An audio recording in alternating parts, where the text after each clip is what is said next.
Do your man a favor and don't curse.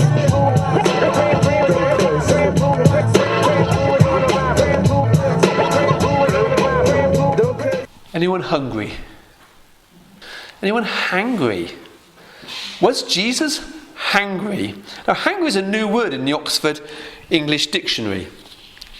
It means being irritable or bad-tempered as a result of being hungry. Anyone recognise that? Have you had a teenage son walks around the kitchen? What's for dinner? How long is it going to be? What's it going to be? When is it going to be? Always. And as soon as they've eaten, nice and calm. We've got a curious passage today. Jesus is hungry. He sees a fig tree. There's no figs on it. He curses it. Says, "No one will eat from you again." Then he stomps into Jerusalem.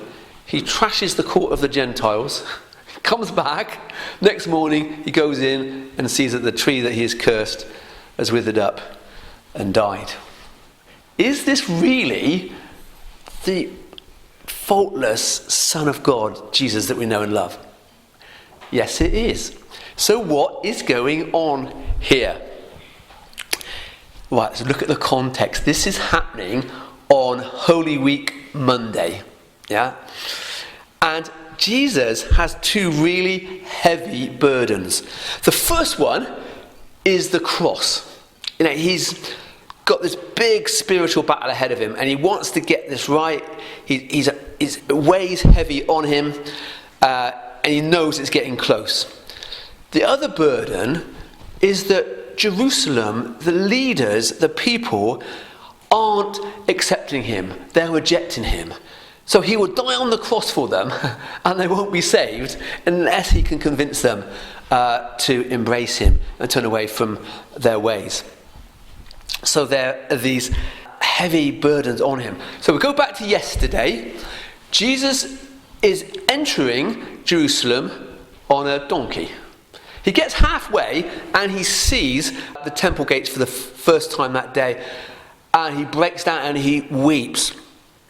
And he says, "Jerusalem, Jerusalem, you who kill the prophets and stone those sent to you, how often I've longed to gather your children together as a hen gathers her chicks under her wings, and you were not willing." That's strange, isn't it? But he's emotional over Jerusalem. Why is that? Because he knows what is going to happen to Jerusalem if they don't turn to him, if the leaders don't turn to him, what their ultimate fate is. And the ultimate fate of Jerusalem was that about 3 decades later, the Romans came in, Titus and 10th Legion, and they burnt the temple to the ground and sent the Jews off into exile in AD 70, and they didn't return until 1948. That was the future, and Jesus can foresee this disaster coming upon them. He goes back on the Sunday night, and he goes to stay with the recently resurrected Lazarus, his good friend, and the two sisters, Mary and Martha. Now, Martha is the hostess with the mostess. She's always putting on a great feast. That's why she is the entertainer for Bethany. I'm sure she would have loved to have fed Jesus up until he burst. But my guess is that Jesus, with these burdens on him, was out praying while the others were feasting, and perhaps even skipped breakfast. So that they go the next day, they're heading the 1.5 mile short trip from Bethany to Jerusalem, and perhaps on a rocky outcrop silhouetted against the spring sun is this fig tree, and it's in leaf. Now, the main crop for figs is August to October. But trees can have a second crop at Easter, around about springtime. And the leaves always follow on from the fruit. So if you see a leafy tree, you'd expect there to be fruit, unless it's a barren tree, unless it's a useless tree. So Jesus goes to this tree, expecting to find some small figs there, and there's nothing. It's all leaves, it's all show. There's nothing there. So Jesus says to it, "No one will ever eat figs from you again." The disciples hear him. Now, was he angry at the tree? No. He's angry at what the tree represents. And the tree represents Israel, but in particular in this occasion, the leaders of the Jews. I mean, the vine and the fig tree are the symbols of Israel. The fig tree was the most common tree in those days. Now, why is he angry with the leaders? Well, if we go back to Abraham, if you remember, he had 12 sons. The third son was called Levi, and they all had descendants, and the Levites were the only tribe that didn't kneel down to the golden calf. So they got special privileges. They were given towns but not land, and all the other tribes had to give them 10% of their crops to look after them for the year. And they were set aside to mediate between God and his people. That was their job. So some of the Levites became priests, and the rest, and they did the sort of like the temple altar stuff. And the Levites did everything else: the worship leading, the temple guard, the administration, the maintenance in the temple. And that carried on right up till Jesus' time. See, they really had two jobs. One is to mediate between God and the people, and then take the people's requests to God. And the other was to be a light to the other nations, to show that theirs is the one true God. How were they doing at the time of Jesus? Absolutely appallingly, weren't they? Because what they had done is they built all these rules and regulations on top of this living faith that they'd had. So it had become a religion. And it became a real burden for the people to follow as well. So that if you didn't make the effort to try and keep all their Sabbath rules and everything, you were like cast aside. You're a sinner, and you were lumped in with the tax collectors and the prostitutes as not being worth any effort. So they were bad shepherds of their sheep. They weren't mediating between them, and they were stopping people finding a real faith in God. How were they doing with other nations? Well, they hated them. So they avoided the Gentiles at every cost. When they came into the temple, they were good for fleecing, for getting money out of. And that was about it. And you can see why Jesus did so well with the prostitutes, tax collectors, because they were outside of that, and they were able to come directly and be ministered to by Jesus. So this is why he's angry with them. And this is all on the Monday, then he goes into the temple. Again, they had the priests there. They were making money out of temple currency. So you had to have temple currency. You couldn't use Roman currencies. They were money changing. They always had the best cuts of meat for themselves. They lord about in large robes. They were selling overpriced animals for sacrifice because they're unblemished. And it was just a racket, really. And Jesus walks in there. It was a well-executed move. He had a lot of people there, and they turned over the tables, shekels flying everywhere. Whipping the animals and getting them out of the courtyard, pushing the people out, stopping the throughput of shoppers. I'm just using it as a throughway. And then he said to them, a warning, this is supposed to be a house of prayer, because that courtyard was where the Gentiles could come and they could pray and they could be taught about God. And you've just turned it into a den of thieves. It's a warning sign, isn't it? You have to change your ways, you guys. Time is running out. That's the Monday, and that's what's in Mark. If you want to find out a bit more about the Monday, there's two more passages about the Monday in John's Gospel. One is the story where Jesus has a grain of wheat, and it says, unless this dies and goes into the soil, it won't produce any more grains. If you try and save your life, you will lose it. And I can sort of imagine him thinking about the Pharisees trying to hold on to all they've got, and the leaders holding on to all they've got, but actually going to lose everything. And there's another interesting passage where he prays and he says, my soul is troubled, save me from this hour. But no, this is why I came. I want you to be glorified. You hear this voice from heaven and says, you have glorified me and you will glorify me again. In other words, Jesus, you're doing a good job, my son. Keep going, lad. And then he turns and says, now is the time for judgment on this world. Now the prince of this world will be driven out. So we get an insight, don't we, into the sort of mental state Jesus is in, the burden he's under, the stress he's under as he moves through this Holy Week.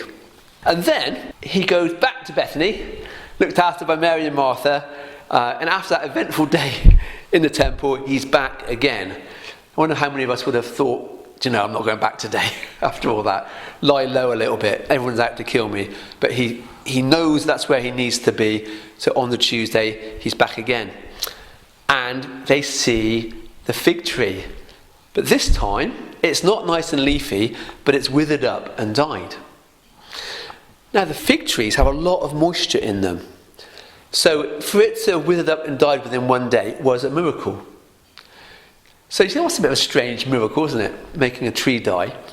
But I'm quite comfortable with it. When you look at the parables, there's a balance, isn't there? There's parables about love and forgiveness. There's also parables about judgment. And all of his miracles tend to be creative and healing. And this miracle is destructive. But I think it's a reminder too that Jesus is God.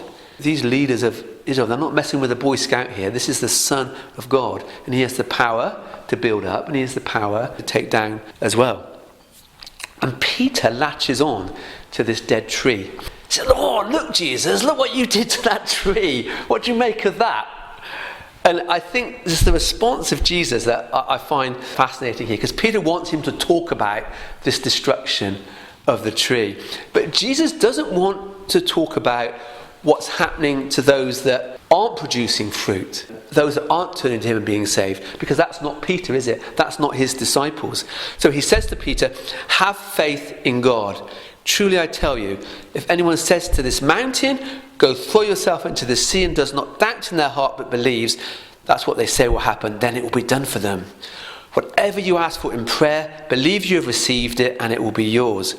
And when you stand praying, don't hold anything against people, forgive them, so that your Father in heaven may forgive you from your sins." So he's saying to Peter, listen, I want you just to have faith in me. Don't worry about those guys. Don't worry about what's happened to the fig tree. I need you to have faith in me and to trust me. I need you to get your life right. Don't be holding grudges over people, whatever they've done to you. And then when you pray, my Holy Spirit can work through you. But pray big prayers, and believe in those prayers. But don't just pray small stuff. Believe in big prayers, Peter.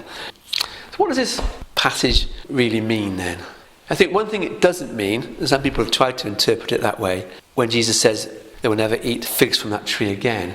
I mean, it's true that the Jews, especially the leaders, weren't able to eat from that tree again, were they? The tree of Israel, because once the temple was destroyed, their whole livelihood, everything that made them rich and made them wealthy was gone, wasn't it? They couldn't pick off that tree again. But it doesn't mean the Jews have lost forever. I mean, they are back in their country, over half of them. Very few have come back to Jesus yet, but there's always hope, isn't there? And we still pray for the Jewish nation. It doesn't mean that if we don't produce a lot of fruit for Jesus, that we're cursed, does it? Why? Because we're saved by faith in Jesus. He died for us on the cross, and it's by believing in him, having faith in him, by his grace alone that we are saved. It's not by the things we do. But in response to what Jesus has done for them, because we want to do his will, because we love Jesus, then we will stand out, won't we? And we will try and please him, and we will try and produce good fruit for him. So the question is, how hungry are you? Was Jesus really hungry? I think he was. But I don't think he was hungry for figs. I think he was hungry to do the will of God. I think that's what drove him on, wasn't it? Even though he said, "Oh, my soul's troubled, but I want to glorify you." It's driving him on. He knows it's coming. He wants to please God, and that hunger for God is driving him on. Hunger's not necessarily a bad thing. The proverb says the appetite of labourers works for them. It benefits them, and their hunger drives them on. Have you ever been really hungry, like you haven't been able to get food for a while, and you're really, really hungry? Anyone? Yeah? I was in Algeria, and we ran out of money and food. And then the three of us, someone gave us some little fishes, and we fried them up. I remember eating the lot, the head, the tails, everything. I was just that hungry. I'd even tried eating prickly pears, and they were disgusting. We were that hungry. And if someone had given me a little loaf of bread, ground wheat bread, which was warm, and a glass of clear water, then how delicious that would have tasted, wouldn't it? I'd want to feast on that. Jesus says, "I am the bread of life," and I am the life-giving water. Come to me, feast on me. But imagine that loaf and that water if you've just drunk a 2-litre bottle of Coke and had one of those mixed bag of donuts, with the jam in and little sprinkles on and that. You had the old bag, like my sister did when she was pregnant. She gave me daggers when I took one. Would you be interested in that loaf and that water? It would not be appealing to you, would it? I think we'd always say, perhaps we're not hungry for God enough? Am I really hungry for God? How do I become more hungry? Well, I think we can stop feasting so much on junk food in our lives. I think that's the question I'd like you to ask yourself today. If I want to be more hungry for God, is there something that I eat a lot of? In other words, I spend a lot of time doing that actually is a distraction between me and God. I mean, if you've had like a small ring donut and a little glass of Coke, you might still drink your bread and water, wouldn't you? But if you're binging on stuff, if you're always doing stuff, it will take away that hunger from God. Because what we as Christians want to do, we want to please Jesus, don't we, with our lives. We want to please him. We want to have that faith that he's talking about in this passage and trusting in him. And to do that, we need to be hungry for God so that we can pray those big prayers. We're not always on the telly, on the phone, or whatever. But we're thinking about God, we're praying those big prayers, and we're having faith in those big prayers. Because if we can do that, if we can get hungry for God, we can stand firm in our faith, we can pray the big prayers and believe in them with forgiveness in our hearts, then we will see abundant fruit, for Jesus. Is that what we want today? Thank you, Lord. We'll leave it there. Thank you, Lord. Amen. But do your man a favor and don't curse.